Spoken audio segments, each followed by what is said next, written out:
When the world's greatest bike race starts at sea, you know you're not in for a run-of-the-mill 3 weeks. Granted, there were certain elements you could set your clock by.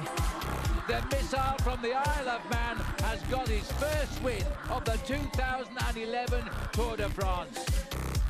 And others that perhaps could have done with a 7-second delay. But there were times when you really couldn't believe what you were seeing. It's been a crash here, oh goodness me, that hit the side of the car. And moments when you just didn't want to believe.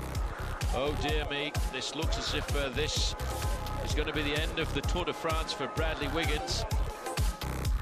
In the end, the finishers and the fallers, the punishing climbs and the terrifying descents, the motorbike and heli shots, the scenery, the bravery and the lunacy, all combined to produce a tour just like every other tour. Unique. Hello, we're on the Champs-Elysees, just in case you couldn't quite place the backdrop, trying to resist the temptation to get nostalgic about this tour before it's even over. It'll be worth holding back, though, because there's a bit of history still to be made before we can sign this one to the record books, namely the first ever British winner of the green jersey, unless that is something goes horribly wrong for Mark Cavendish today. Added to that, we've got the first ever brothers to stand on the podium together, and the first Australian winner of the race overall. Which brings us to the yellow jersey. That's had an interesting tour. It started out as a matching fashion accessory for Philippe Gilbert, who'd had his hair dyed yellow in advance, or at least yellowish. And so basically it had two options, either win stage one or go back to the hairdressers for some red and black stripes to match his Belgian champions jersey. This is desperate moments as Gilbert tries to hang on. Oh, it's going to hurt the legs, but that's a result for Philippe Gilbert. Win 14 for him. To be strictly accurate, Gilbert never actually got to wear the jersey. His one day in the race lead was spent in a yellow skin suit for the team time trial. Garmin Cervelo won it, which meant a quick scramble behind the podium to switch the medium for an extra large to fit Touru Soft. Well, I would like to keep this jersey on my shoulders as long as possible. Tour was expected to hold on to the jersey for not much longer than Gilbert, but it proved difficult to get off him, perhaps because of how tight it was stretched. In the end, he wore it for a week, surviving the short, sharp climb up the Mur de Bretagne and the long, sharp one up to Superbès. There won't be a change in the overall lead either, because Thor Hushoff is still in yellow and he's smiling. Eventually, Tour yielded yellow not to one of the overall contenders, but to another temporary custodian, or so we thought. Thomas Voeckler took it when he managed to get into a long break the day before the rest day.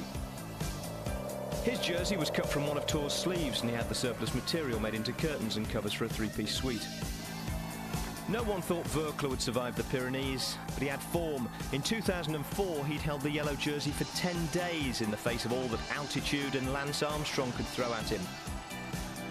This time round, it was Andy Schleck closing in, but on the day of Schleck's epic solo attack through the Alps to the top of the Galibier, Thomas Voeckler's resistance was equally stirring. Halfway up the climb, he'd lost the jersey by nearly 2 minutes. At the line, he'd saved it by 15 seconds. 2:37, he's going to keep his yellow jersey. What a fighter. But 15 seconds wasn't enough on Alpe d'Huez. Voeckler finally faded.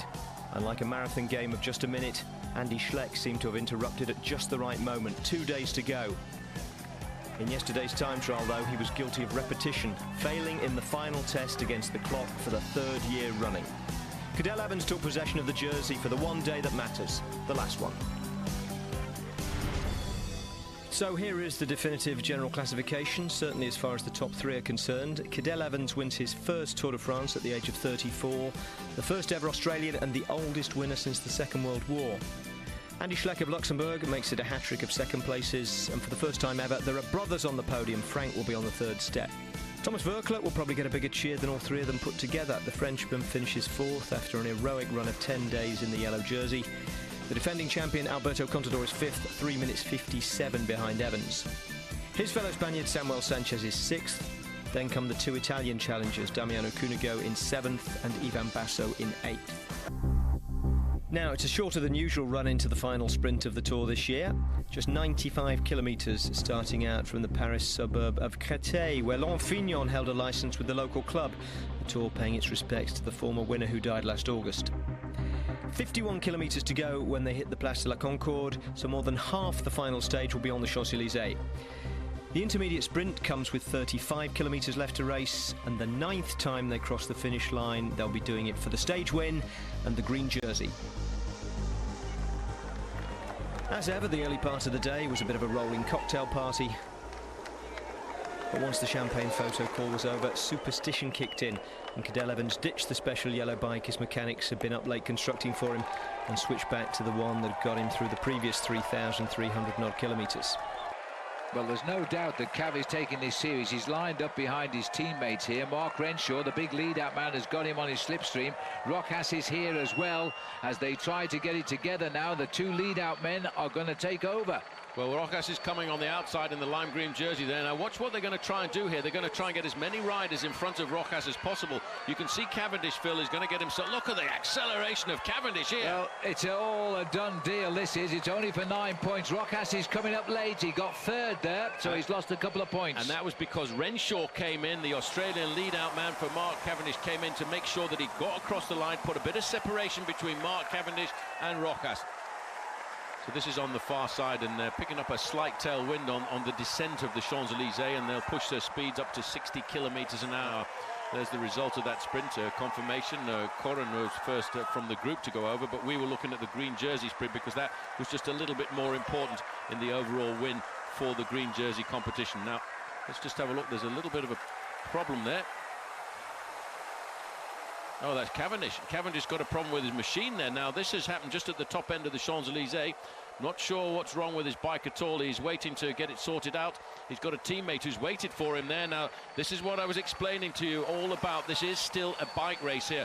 Now, if Mark Cavendish can't get himself back into the peloton this afternoon, Jose Joaquim Rojas has a very good chance of getting himself major points at the end of the day. But he's in the convoy of cars. He's got a teammate alongside him. There he is, Cavendish in the green jersey. Just making his way through that car. There was no panic at all there. He knew he had a problem with his machine. He stopped at the side of the road as we go back to the leading group of 6. Just going there under the monument that we're looking at, the obelisk there was actually taken from the Temple of Luxor, and it was given as a gift to France as a celebration back in the 1800s. Well, it'll be a while before Cavendish can be sure to celebrate that green jersey. I don't quite know what's happened there, but he snatched a bike very quickly, and it looks as though he's got himself back in the race. But that was a huge effort required, and he needs a little while to recover now for that sprint of his for the finish. But there's only one man at the front of this race now, and it's Mark Cavendish's own teammate as he sweeps across on the Champs-Elysees. Ben Swift is back in the peloton. Now this is going to be a rather interesting final 2.5 kilometres once they get themselves to the Rue de Rivoli. Round the back, heading now for our last visit beneath the Garden of the Tuileries as the peloton still tries to wrap this up. Desperate moments. Lars back, the first man to congratulate back if he were to win would be Mark Cavendish. Just reward for all the work he has done for Cavendish throughout 3 weeks of the Tour de France, but it's not going to happen. They're all together, led by the champion of Belgium, Philippe Gilbert. Also the rider from Garmin in the blue helmet, that was Christian van der Velde whipping up the pace. All of a sudden, Lars back has been wiped away. Hushoff into second position, looking over his shoulder. He's looking to see if he can find the shape of his own team sprinter, Tyler Farrer, taking a back seat now just for a little while. You've got Bernie Eisel, but behind Bernie Eisel, you've got Matty Goss, you've got Mark Renshaw, then you've got Tony Martin in the mix somewhere, and the green jersey of Cavendish. Cavendish back now is in the driving seat. There, leading out, Rojas is in a brilliant position now to get the drop on Cavendish. And if Rojas finishes a few places ahead of Cavendish, Cavendish will lose his green jersey. This is the last turn down under the gardens. Then when you come out, you're 1.5 kilometres from the line. Now they go under this tunnel of the Louvre now for the last time. They'll take the left-hand bend, and then all of a sudden across the road there, Phil, they will start to see that red kite, which will indicate the final kilometre of the Tour de France 2011, and still they're waiting to pick up the pace. Team HTC High Road, they've been here before. They've taken Mark Cavendish to the victory on 2 occasions on this very street, on this very avenue, and they will wait until the last possible moment to open up their firepower. Here it comes now. This is Bernie Eisel. This is not a usual finish for them, but it looks as though Eisel this time has got himself under control. Cavendish is trying to hold position at the back behind Mark Renshaw. 900 metres to go to the end of the Tour de France. Cavendish has won twice here before. Can he get the hat-trick as they change partners at the front? Tony Martin now, the winner of the time trial yesterday, is right up into first position. Behind him it's Matty Goss. Behind Matty Goss it's Renshaw. They've lined up the first 4 positions here as they come across the Place de la Concorde for the last time. The world champion peels off. He's done his job for Tyler Farrer. So Hushoff drops out of it. Now, this is where the missile launched as we entered onto the Champs-Elysees 2 years ago when he won by a mile. It's a deja vu. It's just Cavendish now is in the third wheel. They've left it later because of the headwind that blows down this straight. Now Renshaw will go. Cavendish is going with him. Boysenhagen is trying to get on his wheel. He'll never be as fast as Mark Cavendish. Eyes down, because this one will be Mark Cavendish's third win.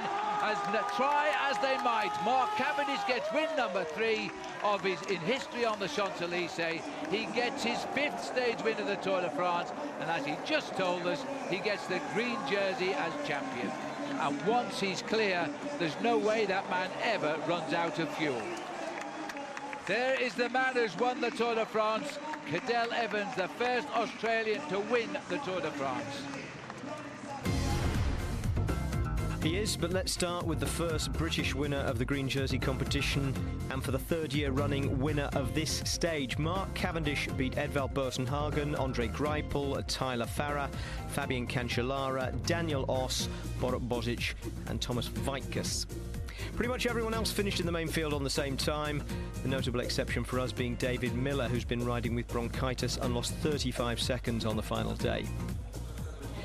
Well, the race director himself, Christian Prudhomme, said it was an anomaly that a sprinter of Mark Cavendish's quality had yet to win the green jersey, so Cav's victory could be viewed as a sort of correction. It could also be seen as another milestone in what's becoming one of the great careers in professional cycling.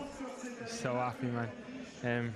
Yeah, you know, we worked so hard for it. You know, they changed the rules this year to well, they thought if you win 5 stages, normally you get the green jersey. But so it has worked out. But whereas in past years, if they'd have probably done the same thing, I'd have had an armchair ride to the green jersey. We really had to fight for it this week, and it's been a lot of effort, but it's so worth it in the end. You know, we've gone home with 6 stage wins here, 5 from me, 1 from Tony, green jersey. We can be super happy. Super seems to be the prefix of choice on the race this year, and hard to argue against it. Now, here's how the 2011 general classification will go into the record books. Creteil Evans wins the 2011 Tour de France ahead of Andy Schleck by 1 minute and 34. Frank Schleck is 3rd at 2 minutes 30. Thomas Voeckler misses out on a podium spot, to the disappointment of the whole of France and many other people watching around the world. He was 4th at 3 minutes 20. Then it's Alberto Contador, 5th at 3:57. Samuel Sanchez, 6th at 4:55. Then the Italian pairing of Damiano Cunego and Ivan Basso, 7th and 8th at 6:05 and 7:23. The King of the Mountains competition was done and won 2 days ago at the top of Alpe d'Huez. Samuel Sanchez, a serious overall contender, takes the title, just like the organisers intended when they redesigned the competition. There was further hope for the home nation in the performance of Pierre Rolland, who shepherded Thomas Voeckler through the mountains and then rode away to take the win at Alpe d'Huez. He's the best young rider. His fellow Frenchman Jérôme Coppel is 3rd. Estonia's Ryan Taramay is an exciting rider too. Garmin Cervelo had a fabulous tour, 4 stage wins, including the team time trial, and all 9 men on the podium. Although if Dave Zabriskie looks a little flat on the far right of your picture, that's because he's a cardboard cutout, having crashed out on stage 9. And finally, there is the 1, 2, 3, made 3D. Creteil Evans in a Schleck sandwich.